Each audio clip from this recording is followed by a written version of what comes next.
La Cour de cassation valide l'analyse qui avait été faite par la Cour d'appel, qui avait considéré à l'époque que le recrutement de Madame Tamolé n'avait pas de base légale, de base juridique, de sorte que elle ne pouvait pas faire fonction de procureur à Mata-Utu.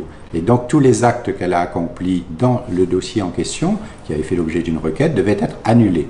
Depuis 23 ans, la procureure de Wallis était nommée de manière illégale et la Cour de cassation vient ajouter dans son arrêt expressément que tous les actes qu'elle a pu faire depuis son entrée en fonction, c'est-à-dire depuis plus de 20 ans, sont des actes inexistants. Ce qui veut dire que pour tous les dossiers qui ne sont pas définitivement jugés, des dossiers dans lesquels elle est intervenue, ces actes sont frappés d'une nullité absolue. Les actes qui ont été accomplis par Madame Tamolé vont être retirés du dossier.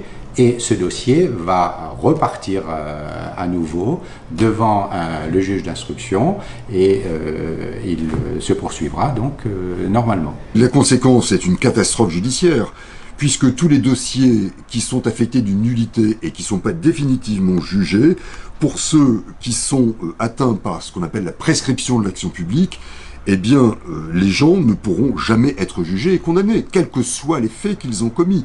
Et il y a un certain nombre de dossiers qui sont concernés. Le dernier dossier de défiscalisation qui concerne, par exemple, plus de 50 prévenus, eh bien, ces gens-là, bien qu'ils aient commis des infractions, ne pourront jamais être jugés. C'est donc une catastrophe judiciaire. Il y a un certain nombre d'affaires qui avaient été gelées par soit le tribunal de Mata-Utu, soit la Cour d'appel, dans l'attente de la décision de la Cour de cassation. Maintenant qu'elle est rendue, le tribunal en tirera les conséquences. Cette décision va concerner les affaires qui sont en cours, les affaires qui n'ont pas encore été jugées.